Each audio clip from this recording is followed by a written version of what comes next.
Bab 7. Suri, belajar dan menyembuh, meniti hidup sendiri, umur 18 sehingga 24 tahun. Di usia 18 tahun, Suri melangkah keluar dari rumah anak yatim dengan hanya satu beg pakaian dan sebuah buku nota lusuk yang pernah diberikan oleh Mak Timah. Dia kemudian menyewa bilik kecil di tingkat 3 rumah pangsa usang. Dindingnya nipis, kipasnya berderit, tetapi di situlah dia mula membina hidup. Setiap pagi, Suri menaiki bas ke College Community. Di tangan kirinya buku teks psikologi. Di tangan kanan bekal nasi goreng yang dimasak malam sebelumnya. Waktu petang, dia bekerja sebagai pembantu kedai buku, menyusun rak dan mencatat stok. Kadang-kadang dia menulis nota kuliah di belakang risik kosong. Dia tidak pernah menerima bantuan ibu bapa, tiada panggilan, tiada kiriman wang, tetapi dia tidak mengeluh. Setiap semester, dia lulus dengan cemerlang hasil ketekunannya belajar. Pada umur 24 tahun, dia menggenggam ijazah dalam bidang psikologi. Dengan air mata dan senyuman yang bercampur, menjadi kaunselor sukarelawan. Selepas tamat pengajian, Suri memilih untuk berkhidmat di rumah pelindungan wanita. Di sana, dia bukan sahaja menjadi kaunselor sukarelawan, tetapi juga pendengar yang sabar. Dia mendengar cerita wanita yang dipukul, anak-anak yang trauma, dan ibu muda yang melarikan diri dari perkahwinan paksa. Hasil pendapatan dari menulis artikel dan sedikit allowance sukarelawan, Suri membiayai kehidupannya sendiri. Dia membeli buku terpakai, membayar sewa bilik dan kadang-kadang menghantar sedikit wang kepada Mak Timah sebagai tanda terima kasih. Perkenalan dan perkahwinan. Di sebuah majlis ilmu yang diadakan di surau kecil di pinggir kota, Suri yang ketika itu berusia 25 tahun duduk di barisan belakang, mencatat dengan tekun isi ceramah tentang sabar dan reda. Pakaiannya sederhana, baju kurung kapas warna biru lembut dan tudung polos yang sudah lusuh warnanya, tetapi digosok rapi. Di situlah, tanpa diduga, dia diperkenalkan kepada Farid, seorang pencara muda berusia 27 tahun yang baru pulang dari luar negara. Farid bukan lelaki yang banyak berbicara, tetapi tutur katanya lembut dan matanya jujur. Dia bertanya tentang buku yang Suri baca, dan Suri, yang jarang diajak berbual oleh lelaki, menjawab dengan hati-hati. Dalam diam, Farid tertarik pada ketenangan Suri, cara dia mendengar, cara dia menunduk, cara dia tidak cuba menonjolkan diri. Bagi Suri, Farid adalah sesuatu yang asing tetapi menenangkan. Dia tidak pernah mengenal kasih seorang ayah. Dan dalam diri Farid, dia melihat bayangan lelaki yang mampu menjadi pelindung, pendengar, dan suatu hari nanti, ayah yang penyayang. Majlis perkahwinan, sederhana tapi bermakna. Beberapa bulan kemudian, mereka berkahwin dalam satu majlis yang sederhana di Dewan Komuniti. Langit hari itu mendung, tetapi tidak hujan. Pelamin dihias dengan kain putih dan bunga kertas buatan tangan, hasil kerja tangan Suri dan Mak Timah. Tiada pelamin mewah, tiada jurugambar profesional, hanya kamera telefon dan senyuman ikhlas. Tetamu yang hadir kebanyakannya dari pihak Farid, pakcik-makcik dari kampung, rakan-rakan pensyarah, dan jiran-jiran lama. Di pihak Suri, hanya Mak Timah dan 3 adik-beradik dari rumah anak yatim, Bayu, Rizal, dan Akila yang hadir. Mereka duduk di satu meja kecil, memandang Suri dengan mata yang berkaca, bangga dan terharu. Suri tidak punya keluarga kandung untuk menyarung cincin atau mengiringi ke pelamin, tetapi dia tetap bersyukur. Dalam hatinya, dia berbisik, "Aku mungkin tidak bermula dengan lengkap, tapi aku tidak mahu hidup ini berakhir dengan kekosongan." Belajar menjadi isteri.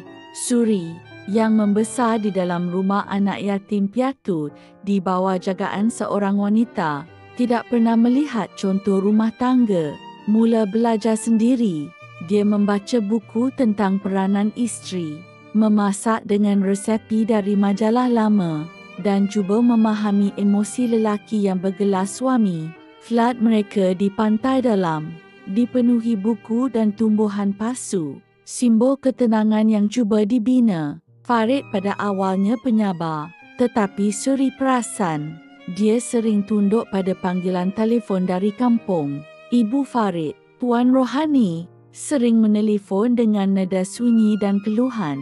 Kedatangan Puan Rohani, dengan alasan sunyi, Puan Rohani meminta untuk tinggal bersama Farid. Farid bersetuju tanpa berbincang panjang.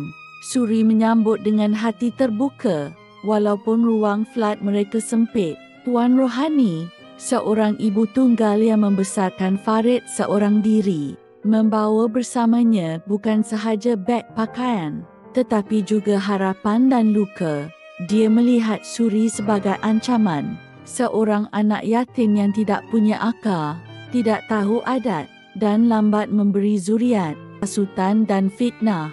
Walaupun sudah berusia 69 tahun, Puan Rohani masih lantang dan kuat beletir. Sejak mula tinggal bersama Suri dan Farid di flat kecil mereka, dia tidak pernah berhenti mengkritik cara Suri mengurus rumah dan memasak. Kata-katanya tajam dan menyakitkan. Anak yatim mana tahu jaga suami, tak cukup ilmu, tak cukup darah keturunan, jerit Puan Rohani kepada Suri.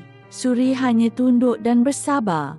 Dia tidak mahu bergaduh, apatah lagi mengeruhkan hubungan dengan ibu mertuanya. Namun, sabarnya diuji setiap hari. Suasana rumah yang dulunya tenang dan harmoni mula berubah. Dapur menjadi medan teguran kasar. Ruang tamu menjadi gelanggang sindiran menghina. Puan Rohani mula menghasut Farid secara halus, menyebut tentang wanita lain yang lebih subur, lebih berketurunan baik, dan lebih layak menjadi isteri. Ilmu hitam dan bomoh. Keadaan menjadi semakin kronik apabila Suri masih belum hamil selepas 5 tahun perkahwinan. Puan Rohani mula menanam syakwa sangka dalam hati Farid. Dia menuduh Suri menggunakan ilmu hitam untuk mengikat anaknya.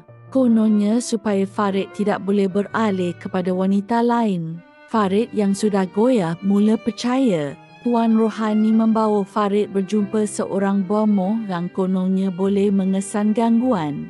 Bomoh itu, seorang penipu licik, mengesahkan fitnah tersebut demi bayaran sebanyak RM500. Ada sesuatu yang mengikat kamu, kata bomoh itu sambil membakar kemenyan. Perempuan itu bukan biasa-biasa. Farid pulang dengan hati yang keliru dan fikiran yang kabur. Suri, yang tidak tahu apa-apa, terus menjalani hari-harinya dalam kesakitan emosi, dihimpit rawatan kesuburan yang menyakitkan, sindiran dan bebelan ibu mertua, dan suami yang semakin menjauh. Retaknya sebuah rumah tangga. Sebagai seorang wanita berpelajaran tinggi, Suri tidak berdiam diri apabila belum dikurniakan zuriat. Atas nasihat doktor pakar, dia mula menjalani rawatan kesuburan di hospital. Rawatan yang bukan sahaja mahal, tetapi juga menyakitkan dan melemahkan tubuhnya. Ketidakseimbangan hormon akibat rawatan itu menyebabkan emosinya terganggu, menjadikan hari-harinya semakin berat. Dalam masa yang sama, kewangan mereka semakin menipis. Sebahagian besar wang digunakan untuk rawatan, manakala selebihnya sering dihabiskan oleh Puan Rohani yang tinggal bersama dan kerap meminta belanja serta barang-barang baru. Suri cuba bertahan, tetapi tekanan demi tekanan mula meretakkan rumah tangga mereka. Setiap hari, pertengkaran kecil bertukar menjadi dingin yang berpanjangan. Farid mula menjauh, tidak lagi menjalankan tanggungjawabnya sebagai suami. Wang nafkah tidak diberi seperti biasa, dan dia sering pulang lewat malam tanpa penjelasan. Melihat keadaan itu, Tuan rohani mengambil peluang. Dia memperkenalkan Farid kepada seorang wanita muda dari keluarga berada. Katanya, kalau nak zuriat, kena cari yang betul. Kata-kata itu menjadi racun yang perlahan-lahan membunuh kepercayaan Farid terhadap Suri. Akhirnya, tanpa penjelasan dan tanpa belas, Farid menceraikan Suri secara senyap. Suri hanya menerima surat cerai dan diam yang menyakitkan. Pulang dan bertemu jodoh kedua. Setelah bertahun-tahun hidup dalam tekanan dan fitnah, Suri pulang ke kampung dengan hati yang hancur tetapi takad yang baru. Dia menyewa sebuah bilik kecil di rumah Mak Timah dan mula bekerja di perpustakaan desa sebagai pembantu sambilan. Di sana, dia menemui semula ketenangan. Dalam sunyi, dalam buku, dan dalam suara anak-anak yang datang membaca. Suatu hari, ketika membantu seorang budak lelaki mencari buku cerita, Suri bertemu Azman, seorang duda kematian isteri yang datang mengambil anaknya, Hana dan Akil. Azman bukan lelaki yang banyak bicara, tetapi matanya menyimpan kesedihan yang Suri kenal.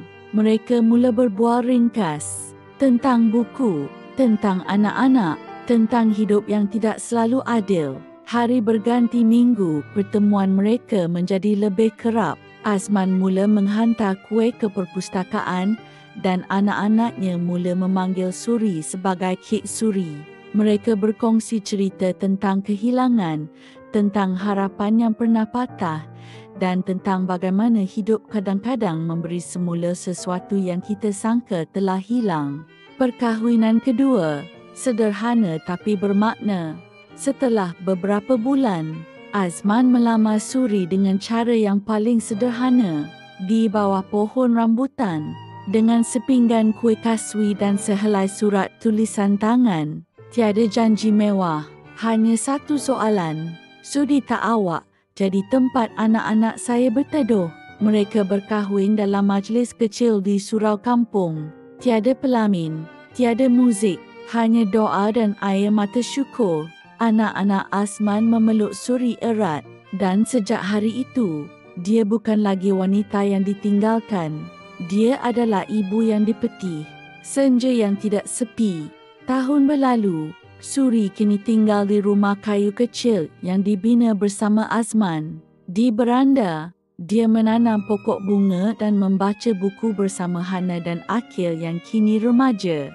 Mereka masih memanggilnya Mak Suri, masih memeluknya setiap kali pulang dari sekolah. Aku tidak punya anak dari rahimku, bisik Suri suatu petang.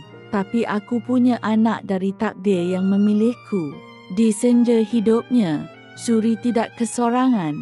Dia tidak kalah. Dia adalah wanita yang pernah difitnah, diceraikan, dan dibuang. Tetapi akhirnya dipetih semula oleh kehidupan untuk menjadi ibu, guru, dan cahaya.